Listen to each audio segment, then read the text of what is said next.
जरा सोचिए, दक्षिण भारत में वैगई नदी के किनारे एक शहर है जो हर साल एक ऐसे उत्सव के लिए मानो जाग उठता है। ये उत्सव है आस्था और जश्न का एक ऐसा शानदार नज़ारा जिसका नाम है चिथिरई उत्सव, और ये शहर है मदुरई। और ये कोई छोटा मोटा जमावड़ा नहीं है। हर साल 10 लाख से भी ज्यादा लोग, ये तो दुनिया के कुछ छोटे देशों की पूरी आबादी के बराबर है, सब के सब बस अपनी इष्ट देवी की एक झलक पाने के लिए इस प्राचीन शहर में जमा होते हैं। तो सवाल ये उठता है कि आखिर ऐसा क्या है जो इन लाखों लोगों को हर साल इस प्राचीन शहर की तरफ खींच लाता है। चलिए आज इसी रहस्य से पर्दा उठाते हैं और उस देवी, उनके मंदिर और उनके उस शानदार उत्सव की कहानी जानते हैं जो असल में इस शहर की धड़कन है। तो हमारी कहानी का केंद्र है मदुरै, जो कभी पांड्य साम्राज्य की एक बहुत शक्तिशाली राजधानी हुआ करता था। और इस शहर के दिल में एक ताज की तरह चमकता है शानदार मीनाक्षी अम्मन मंदिर। देखिए, ये कोई आम मंदिर नहीं है, ये तो अपने आप में एक पूरा का पूरा शहर है। सोचिए, 14 एकड़ में फैला हुआ ये दक्षिण भारत की सबसे बड़े मंदिरों में से एक है। और इसकी कहानी भी कमाल की है। 14वीं सदी में इसे तबाह कर दिया गया था, लेकिन फिर 16वीं सदी में नायक राजाओं ने इसे दोबारा बनाया, और ऐसा बनाया कि आज भी इसकी शान देखते ही बनती है। तो ये जो मीनाक्षी मंदिर है, ये द्रविड़ वास्तुकला का एक बेहतरीन नमूना है। इसकी पहचान है ये पिरामिड जैसे ऊंचे ऊंचे स्ट्रक्चर्स, जिन्हें गोपुरम कहते हैं। ये इसे उत्तर भारत की नागर शैली से बिल्कुल अलग बनाते हैं, जैसा कि हम यहाँ देख भी सकते हैं।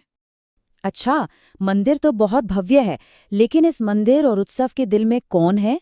वो है देवी मीनाक्षी। और इनकी कहानी किसी आम देवी देवता की कहानी जैसी तो बिल्कुल नहीं है। कहानी शुरू होती है एक चमत्कार से।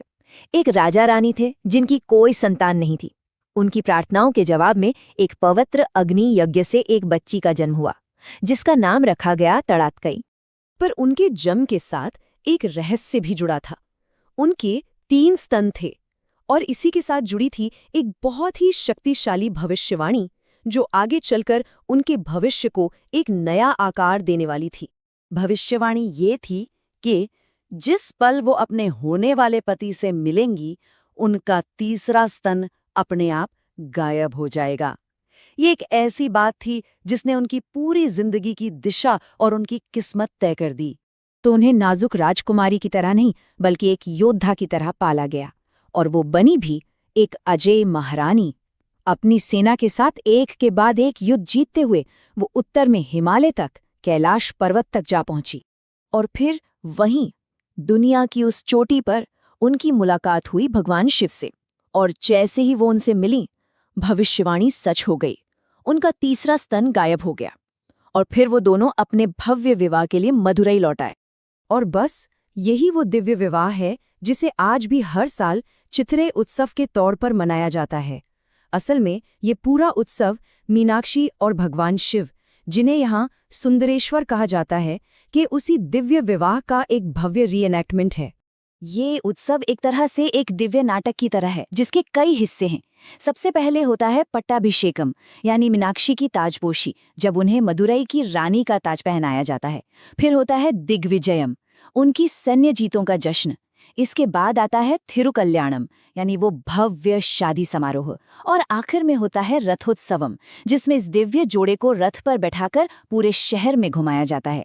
लेकिन रुकिए, कहानी में एक और दिलचस्प मोड़ है। आज हम जो ये एक बड़ा सा उत्सव देखते हैं ना, ये असल में 2 अलग अलग त्योहारों का संगम है, और इन्हें एक साथ लाने के पीछे एक बहुत ही चतुर राजा का हाथ था।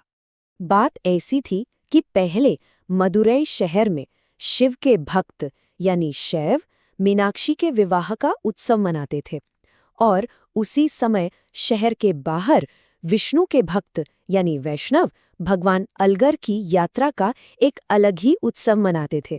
फिर 17वीं सदी में आए राजा थिरुमलाई नायक, उन्होंने एक कमाल का राजनीतिक और सांस्कृतिक दाव खेला। उन्होंने भगवान विष्णु को मीनाक्षी के भाई के तौर पर शादी की कहानी में जोड़ दिया। इस तरह भगवान अलगर अपनी बहन की शादी में शामिल होने आते हैं, और दोनों त्योहार एक हो गए। ये शैव और वैष्णव, इन 2 बड़े मतों को एक साथ लाने का एक शानदार तरीका था। तो ये कहानी सिर्फ इतिहास की किताबों में दबी कोई बात नहीं है। ये आज भी मदुरै के लोगों की जिंदगी, उनकी पहचान का एक जीता जागता धड़कता हुआ हिस्सा है। ये उत्सव लोगों की जिंदगी में कैसे रचा बसा है, इसका अंदाजा इसी बात से लगता है कि कुछ कारीगरों के परिवार पीढ़ियों से सिर्फ इस उत्सव के लिए मूर्तियां बना रहे हैं।